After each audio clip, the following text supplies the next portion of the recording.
this is a class. It's not just a class. This class is really an emotion. This is something that I feel tremendously connected to. As some of you are aware, that I had the zchus to be the Talmud of Rabbi Moshe Shapiro, Tzaddik Zichron Livracha. And since he's gone, we've just felt, all of us, more and more, that he spoke all the time that Mashiach is real, his imminence, the fact that he's coming. He spoke about it. He spoke about the mitzvahs that we're doing now are all there to bring him closer. And when I went to him and I asked him, can I give this class? The class I'm about to give you now is an unusual class because it's basically my fantasy world of what it's going to be like when he comes. Where do I get my information from? Chazal. But there's lots of Chazal. What I did is I pieced them together into a story form in a way that I can relate, in a way that I can picture it. So for example, just to give you a technical example, there's a machlokus, there's an argument between the Rambam and Tosfos. The Rambam says that the third temple, the third Beis HaMikdash, will come down magically from Shemayim. And, excuse me, that's the Shita, that's the opinion of Tosfos. And the Rambam says we're actually going to build it. So obviously in my story, we're going to build it so that we can relate. It can be something that we can connect to. So I went to my rabbi and I said to him, can I do this? Can I give him my picture of what it's going to be like when Mashiach actually comes? And he said to me words that I will never forget. He said, every day we say in our Shemona Esrei the words, Ki l'shuascha kivinu kol hayom. Mashiach, you know why you should come? Ki l'shuascha kivinu kol hayom. Because for your salvation, we're waiting, literally kol hayom means all day long. What it really means is that it's the centerpiece of my existence. Mashiach is the essence of who I am. And we say these words, and we say these words, and we say these words, but we don't really mean it. He said, Menachem, if you can get one person in your audience to actually say these words, Ki l'shuascha kivinu kol hayom, Hannah, maybe you should underline it in your siddur. If you can just do that for me, then your whole presentation will be worth it. So, without further ado, we're going to talk about Mashiach, what's it like, what it's going to be like when he comes. Remember that everything I'm saying, except for obviously the humor, is going to be sourced in Chazal. Everything I'm going to say is based on a Chazal. And I'm asking you, more than anything else, I'm asking you, when you go home, and tomorrow morning, when you say your tefillah, you say the Shemona Esrei, you say the words, Ki l'shuascha kivinu kol hayom, that for a few seconds you reflect that with all the beauty we have in our lives, how much is missing and how much we need that perfected world the Mashiach will bring. Are you sitting comfortably? Then we shall begin. It was a typical Wednesday night in Marine Park in the holy borough of Brooklyn. People were studying Torah, people were taking care of their things. And then suddenly, everyone noticed that their phones, which we're all secretly addicted to, are starting to vibrate. They are vibrating away, and it's your mama, it's your husband, it's your spouse, it's your child, it's your brother, it's your sister, and they're telling you, get onto social media, get onto the news, see what's going on over here.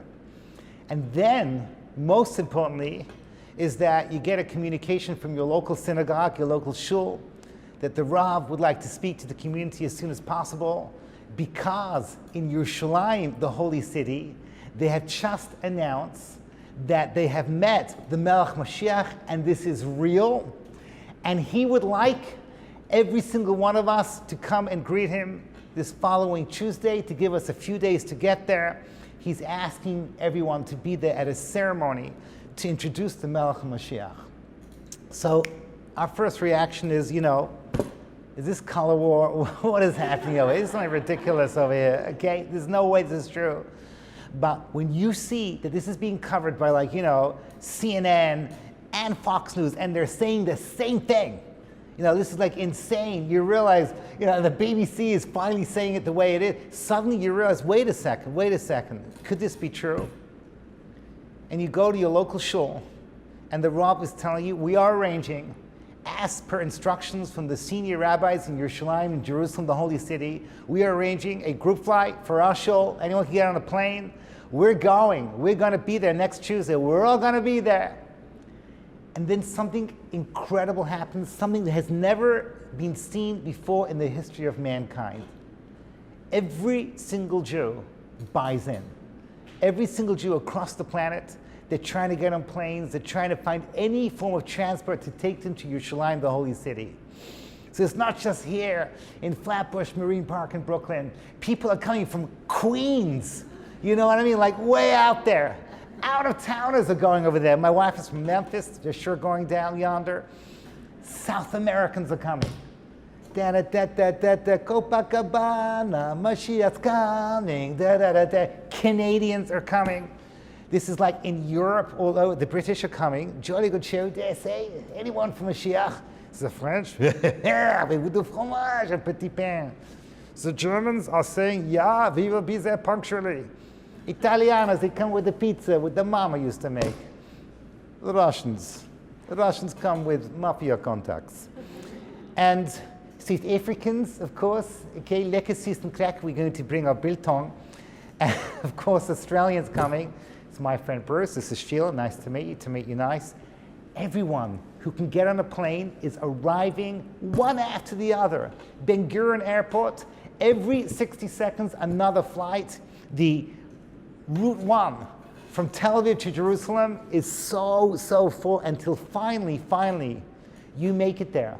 Next Tuesday, in Yerushalayim Kodesh, as you enter the city, see these young men, they got a little sign that says, like, Sadranim. Sadranim means, we're very important, we'll tell you what to do. And they say, oh, okay, this is the Brooklyn component, so we've cordoned up a section for you on the corner of King George and Rehov Yafo. The procession will go down Yafo. The men are on one side, the women on the other side. Sorry, it's the way it's gonna be. And then they give you a piece of paper. On that piece of paper, it actually says, what blessings should you say when you see the Melech HaMashiach? What bracha should you say? So I'm going to open this up to the audience. You want to suggest? What brachas would you say when you see the Melech HaMashiach? What exactly are you going to say? What are you going to say? So the obvious thing that you should all be saying is the bracha. There we go. Thank you very much. Shechianu, v'kiyamanu, v'higiyanu lazman hazeh. Think for a moment. Has there ever been in history a more propitious moment, a more special, unique moment to capture this moment that all of history has been waiting for, and now you're there. Now you're actually standing watching this happening. There's another two blessings that are a little tricky. One is the blessing when you see a great rabbi, and the other is the blessing when you see a great Jewish king. Go Hannah, thank you. Okay? So this is it. What are those brachas? Shechalak michvodo lebas v'dam, and shechalak michachmasa lebas v'dam, which means you gave over from your wisdom and you gave over from your honor to, li'areav, to those that fear him. That bas v'dam is what you say for non-Jews, li'areav is what you say for Jews. These are these two blessings you say when you see the Melech HaMashiach. There's a fourth bracha, which is impossible to know unless you happen to have lost your page in the art scroll, because it's such a random blessing and no one gets a chance to say it. It's the bracha for when you see 600,000 Jews in one place. What does it mean, a bracha for seeing 600,000 Jews? The name of the bracha is called Chacham Harazim. Hashem is called the wise one who knows the secrets, which means every single person on this planet is unique and special. So if you look at the girl next to you, or you look at the gentleman next to you, and you ask yourself, do I look different from them? Yes, I do. Secretly, you're probably thinking, thank God. But the reason why you're saying, that was just a joke. The reason why you're saying that is because Hashem is telling you, you are unique, you are different, you have your own story to tell. The Malach in your womb showed you your personal ladder. And then Hashem looks at 600,000 Yidden, and each one harmonizes with the other one in a perfect orchestra and perfect beauty. He knows how it's supposed to be. He is the Chacham Harazim, the one that knows the wisdom, the great wise one who knows the secrets of the uniqueness of every Jew. And finally, the fifth and holiest bracha of them all. I'll give you a clue. You'll be saying this for the last time, and you've said this every day of your life if you say Shacharis, if you say your morning prayers. Baruch atah Hashem, Ga'al Yisrael, who has finally redeemed Israel. Okay, so I want you to picture the scene now. You're manning the position. You got your phone out, obviously, because there's so much happening going on. You're seeing your friends and your cousins and people from like faraway places like Staten Island, and it's like crazy what's going on. This is the greatest social scene in history. But eventually, things start to calm down a little bit, because it's very clear a procession is beginning down Rehov Yafo. The beginning of the procession, you see a bunch of nice, cute little Jewish kids.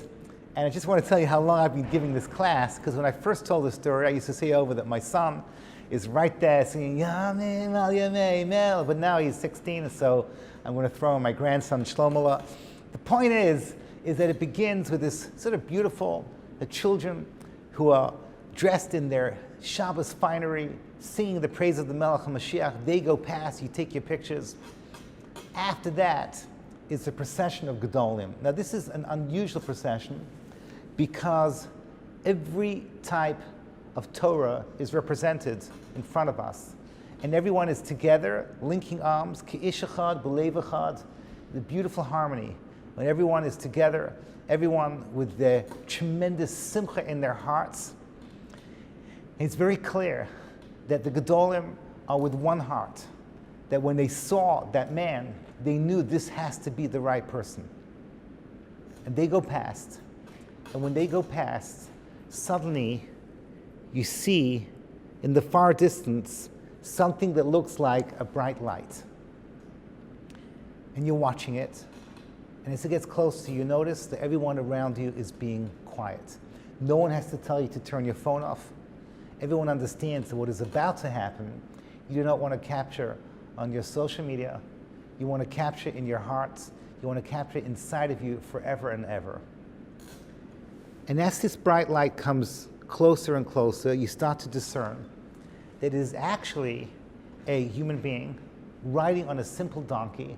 At first glance, the idea of a donkey is strange. It's 2017, but we know, all the way back from Avraham Avinu, all the way back from Moshe Rabbeinu, the idea of riding on a donkey means that the donkey symbolizing, as the Maharal says, the physicality of the world. Riding on it means I'm in control. Whenever we're changing history, Avraham Avinu changes history. The Akedah, he's riding on a donkey. He's in control of the physicality of the world. Moshe Rabbeinu comes for the Geula, he's riding on a donkey. Mashiach, who will change the course of history for all of humanity completely and totally, is riding on a donkey. And as he comes closer, this light that is emanating from him, you realize, is a fusion of two totally opposite personality traits that you are picking up on. It's driving you crazy and you feel like you're about to explode. On the one hand, you've never ever seen a human being that commands so much awe. AWE, in other words, Yiras Haromimus. This person, you want to step back, you feel you're like in the presence of greatness. The shine from his face is how you could possibly imagine Moshe Rabbeinu's face under the mask. An inner deep light that is coming from him. You feel you're in the presence of tremendous holiness.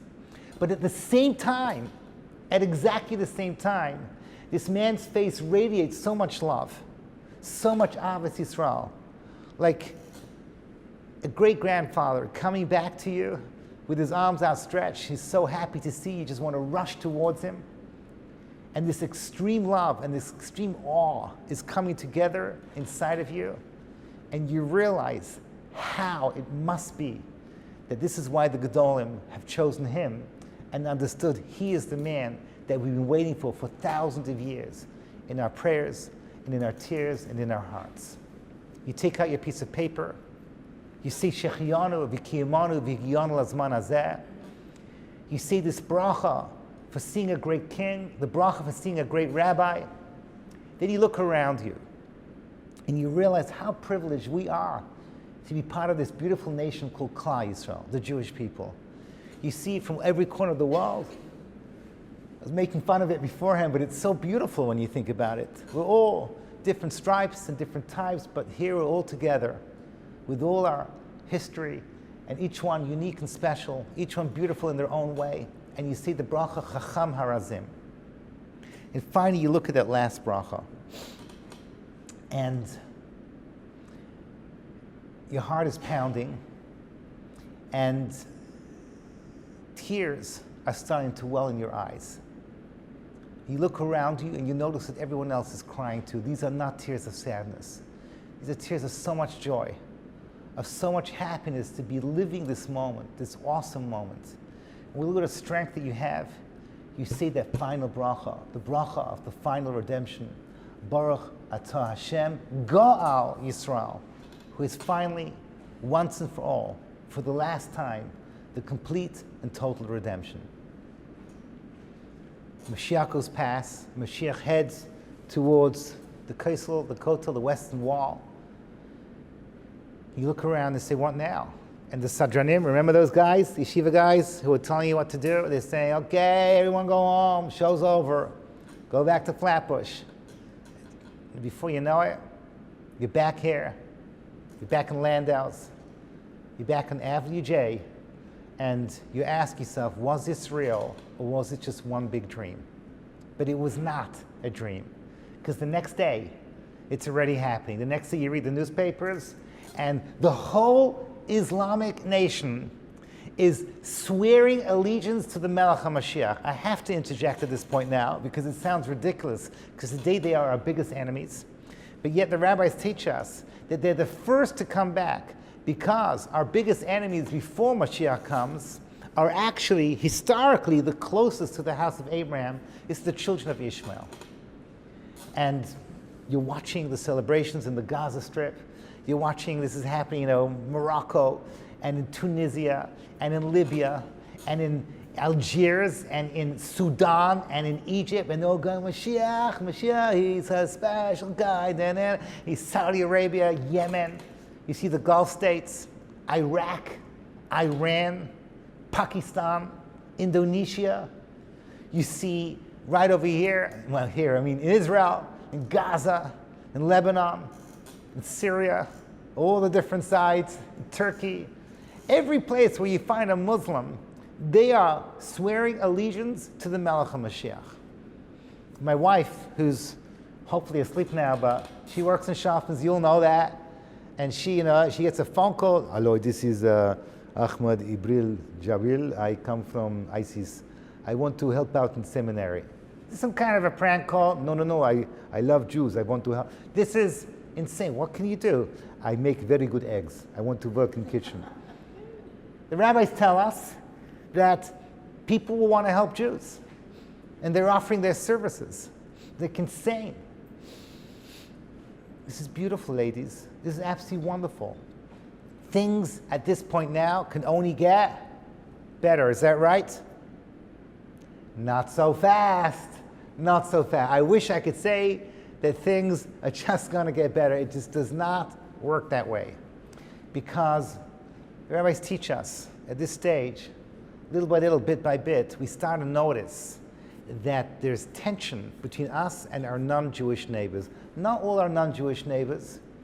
It's those neighbors who are deep down in their heart, from the children, the grandchildren of Esav, the ones who are the diehard anti-Semites in their blood. And they have been running this planet for the last 2,000 years. They're not going to give up so easily. And there's a huge increase in anti-Semitic moments throughout the United States of America, in England, France, Germany. And one day, you wake up to your deepest, darkest nightmares. There's a military coup in Washington, D.C. Trump is sent back to his tower. There are tanks on the streets of Washington. The United States military has taken over. Congress, the Senate, everything is being disbanded. A state of military emergency has been announced, and everyone is terrified. What's going to happen next? A man appears, a leader of this new, powerful anti-Semitic force. His name is George Gogalaga Shmogalaga. No one can pronounce his name. They just call him Gog for short. And it's a joke. And I know, it's late in the evening. I get Gog, okay? What name is Gog? But he's called Gog. And Gog puts up the Magog coalition. What's the Magog coalition? So the next day, England, they have their military coup. French, Germany, Russia does not need military coup. They are right there, okay? And before we know it, what's called the lands of the north, as the rabbis teach us, the children, the thoroughbloods, children of Esav, form this Magog coalition of pure evil. Millions and millions of soldiers with all the firepower of what was once NATO and the Warsaw Pact. Even the Canadians are providing like maple syrup to the army and lumberjacks, whatever they be. Everyone is saying the same thing. This army is going to march to Jerusalem. And Gog gets up and says, I'm going to find this Mashiach guy. I'm going to hang him from a public square. I'm not going to wimp out like Hitler. After that, we're going to find every single Jew on this planet and kill them one by one until the whole planet is Judenrein. So I want to ask you a question. At this point now, will you or will you not be scared?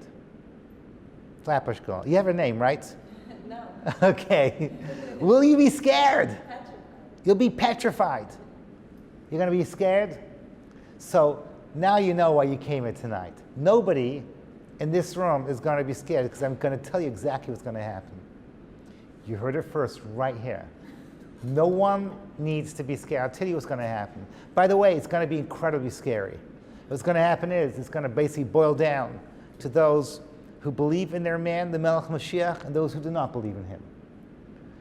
The next day, the head of the Israeli Defense Forces goes to the Melech Mashiach and says, Kvod Harav, Tzahal biyadecha. Okay, you can do whatever you want. The Israeli army, it's all yours. Mashiach looks at the chief of staff and says, Chavibi, ze beseder. Okay, ani istader levad. I'll take care of myself. He says, what are you going to do? He says, what are you going to do? He says, I don't know. The Israeli army, according to my calculation, can take on the Gog-Magog coalition, and we could last for at least 35 minutes. But so anyhow, you can't help. I'll take care of myself. It's fine. The next day, Mashiach goes to the Mir Yeshiva. Spent 5 years there, and says, oh, where's the Rosh Yeshiva? Where's Rabbi Finkel? Or Finkel comes out and says, give me your top 10 guys. He says, what for? To fight my battles. He says, you're joking. You're joking.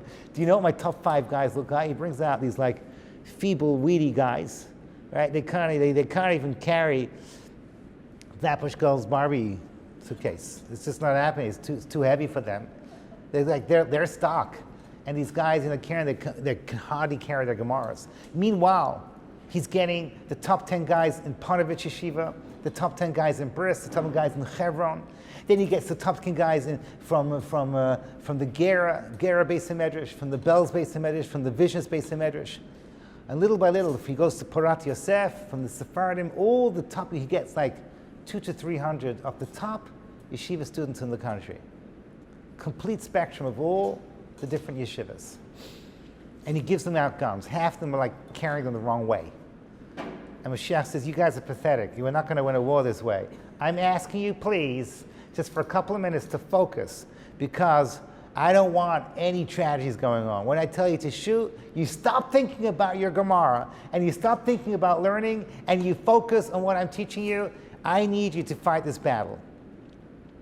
Ladies, what happens next is the most extraordinary, amazing story in Jewish history and the number one story in military history. What happens next makes the story, some of you remember the story of Gidon, or any of the stories of the Maccabees, any of the stories with the few against the many. HaKadosh Baruch Hu unleashes the power of nature, what the rabbis call the Avnei El Gavish, which is, so to speak, hailstones and things and all kinds of crazy stuff. And before we know it, the Gog and Magog coalition has been crushed. Gog is dead. Not a single Jew is harmed. Not a single Jew is harmed. I'm saying this to you because I'm a student. I'd love to be a student. Say I was a chas of the Klosenberger Rebbe that said the suffering we already had. That was the Holocaust. Here it's going to be the celebration of the evil being destroyed, and the good is going to overcome them, and we're going to wake up the next day, and the Pope is going to get up in Rome, in front of hundreds of thousands of adoring fans. He's going to take off his red kippah, he's going to put on a black kippah, and said, yeah, we were only joking about this Christianity stuff. I'm sorry, but yeah, let me teach you 6 words that you need to know. And he teaches them Shema, Yisrael, Hashem, Elokeinu, Hashem, Echad. And that's it. Esav, that part of Esav that can be fixed, is coming back home. Yishmael's coming back home. Eventually, even the diehard anti-Torah parts of the Jewish people, they all come back home. What's called the Klippa of Avram, Yitzchak, and Yaakov, all the distortions of the children of Shem are now coming back to the place where they needed to be all along. And you would think that this should be the end of the story and we all live happily ever after, but you would be wrong, because this is stage 1. And now comes stage 2, which is where the work has to really begin. Do you really think that overnight, suddenly we will become nice people and Torah scholars? Do you really think that people will actually, figure out the parking issues here in Flatbush? And they're suddenly going to be nice to each other. They're going to drive as if they're living in Memphis, Tennessee, and after you. Forget about it. You know what I mean? Like this. No, we still got to work on ourselves. Is what's going to happen. Every single one of us is going to be summoned to the home of the Melech HaMashiach. It's like crazy. It's like insane. Because everyone in this room is religious, and for every one of you that's religious, there's another 10 people right near where we are that's going to want to learn Torah. Who's going to teach them? Duh. It's going to be you guys. That's it. You're going to have 1 million followers. Okay, it's going to be insane. Because people are going to want to learn Torah, and they want the Torah to be interesting and thinking, because we're not just going to overnight become Torah. It's a process. So you get a letter in the mail. It could be the Mashiach's office uses email, I don't know, and they say to you, we'd like you to come to the Mashiach's office, and you're told a certain time. So I'm going to pick on Hannah. It's Pick on Hannah Day. And Hannah comes along from Boston, and she's got to be by the Melech HaMashiach at exactly 4 p.m., and she arrives at 3:55. The door's open. It's the Rebbitzin who answers the door.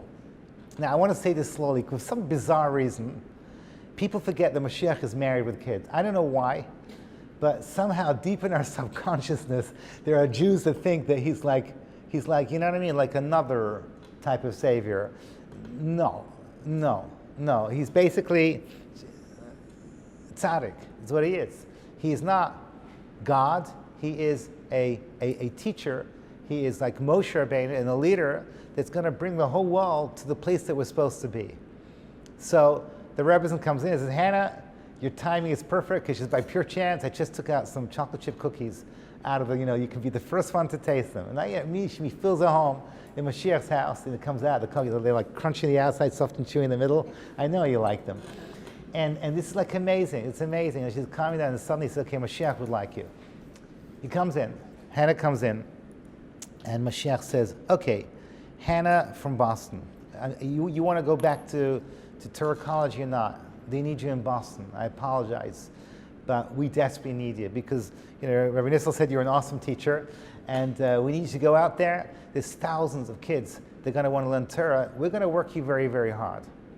So poor Hannah, she doesn't know what's hit her, but that's it. She says, what's going to be my degree? It's going to have to wait. This is urgent. People are searching for emes. This is what's called the road to Kimole Haaretz De'as Hashem, a world that is filled with Torah knowledge. People will not be hungry for vacations or for fancy restaurants or for making money. People will be hungry for Torah knowledge. That's what everyone's going to want. That's going to be the end thing. So Hannah, you're going to have to go out and teach. So that's it. Hannah gets up to leave, and as she gets up to leave, he's on her way out. The Melech Mashiach says, oh, by the way, I don't know if you know, but one of my many skills is that I happen to be a shadchan. And I just saw this nice issue. I'm just kidding, Hannah. But maybe, you never know, okay? You never know. So, okay, great. So Hannah gets up to second time, and as she's leaving, this time Mashiach says, now I really want to tell you something very seriously. He says, what do you want to say? Like you're already giving me my mandate. He says, do you remember that when your Rabbi Menachem Nissel gave that speech in Marine Park in Brooklyn, and he kind of picked on you relentlessly? He says, yeah. Okay, it was a little bit upsetting. He says, well, do you remember that the next morning when you daven Shacharis, you actually did what he said. You underlined the words, Ki lishuascha kivinu kol hayom. You thought about it, and you really, really asked for me to come. And Hannah says, yeah, that was a very intense tefillah. So the Melech Mashiach says, I want to thank you on behalf of myself, on behalf of Klal Yisrael, on behalf of all of Jewish history, because you were the proverbial straw that broke the camel's back. All those millions of tefillahs throughout the years were building up. We did that one tefillah, Ki lishuasa kivinu kol hayom, that comes from the heart, that's real, and that's it. Akash Baruch Hu says, Menachem, that's my name, Mashiach's name. Okay, it's not me, don't worry. You're out. You can go now. You can go now. And now comes the busiest part of history, because everyone has to become a teacher, and everyone has to work on themselves, and everyone has to learn Mesilas Yesharim and work on their midos, and this is intense busyness. As all of humanity is slowly but surely changing their priorities, changing their value system to a Torah way of thinking. And there's Torah classes everywhere. Torah anytime is like, this is Hidabroot, okay? It's like busting. It's like insane. And everyone is trying to teach Torah and to learn Torah, and it's very exciting. But there's all kinds of other things to do as well. There could be people in this room who, I don't know who you are, it could be you're an engineer, or you're a designer, or you're a builder, an architect, and you could be called in for the third Beis HaMikdash project. It's not going to be any old Beis HaMikdash, it's going to be the third Beis HaMikdash project. And it's going to be awesome. It's going to be state-of-the-art. It's going to be the most beautiful thing. It's going to be amazing. Adina is going to be in charge of the korbanos. It's going to be the new, improved sacrifices. That's it. It's going to, and you know, I'm assuming that there'll probably be a Mashiach app for you to put on your phone for when you bring korbanos. Or you could just old-fashioned call 1-800 Beis HaMikdash, and you probably get an answer machine that goes like this. Hello, you have reached the Beis HaMikdash. If you'd like to bring a carbon ola, press 1. If you'd like to bring a carbon shlamim, press 2. If you'd like to bring a chatas, naughty, you press 3. So that's the way it goes. This is like everything's happening over here. It's so exciting, it's so beautiful. It's the way it's supposed to be. Slowly but surely, we start working on making society a cleaner place. That's it. You go to the shopping mall, there's the men's entrance, there's the women's entrance, all the clothing upstairs, that's it, it's the real thing. They're still stylish, don't worry, okay? But sneers and stylish, this is the whole thing. Whew, okay, I was worried, a little tension over there. And the most exciting moment of all is when the Vada Rabbanim of Flatbush get up and they make an official announcement. It's okay, we can all use the internet freely. It's completely and totally clean. Not only that, everyone can have a TV in the house. We've approved it all the programming. Not only is it good, it's actually recommended. So it's like incredible. You get this big cable TV. You come in, immediately the scanner comes on to see if you're male and female. If you're male, you immediately go on, you know what I mean, to the male. To you're female, you go, whatever. You gotta, you know what I mean. The frum version of MTV, it's out there. It's like incredible. And then, you know, you watch Adele and she's singing Shalom Aleichem from the other side. And it's like, you know what I mean? It's like crazy stuff. Taylor Swift is like talking about the Yetzer Hara and like, look what she made me do and the whole thing. Like and she gets like Taylor Swift gets a nose job because, you know, she wants to look Jewish and change her name to, you know what I mean, to Adina. She's got like a thing. And one by one, and Adam Levine is just turning up randomly at various chasanas to make things Lebedik. It's just a beautiful thing what's going on. One out there, Justin Bieber is on the children's shows teaching the Shema to little kinderlach. Meanwhile, don't think, you know, on the ladies' side, I mean, you got Lady Gaga, the latest styles and shaitels. She's the cutting edge. It's very exciting over here. On the men's side, basically, the rappers are rapping Mishnayos. I mean, what do you want? Your little brothers, that thing, you know, that's it, they're rapping. And yeah, the game shows, okay, I'll take Bracha Achrona for 200, Bob. It's so exciting, it's amazing stuff going on. Reality shows. Shidduch Island. We took the top 10 yeshiva bachrim from the Lakewood Yeshiva. We dropped them in a Caribbean island. Unbeknownst to them, there are shadchanim lurking behind the various trees. The last one to stay single, he wins the big prize. Like, this is what's happening. This is beautiful. So you laugh. It's going to be awesome. It's going to be beautiful. And then, little by little, as we become better, we become more kosher, the world becomes better, you start to see that things are really changing. Armies completely and totally disbanded. They just take all the stuff, all the hardware, and they turn it into agricultural wear. The police force, nothing to do, except speeding tickets for yeshiva bachrim. Some things will never change. You know what I mean? There'll still be parking zoning laws in Flatbush so they can make their money. But that's it. People are becoming nicer. The four-way stop sign in Flatbush, like, no after you, no after you, forget about it, it's okay, go, Chaim, it's all good.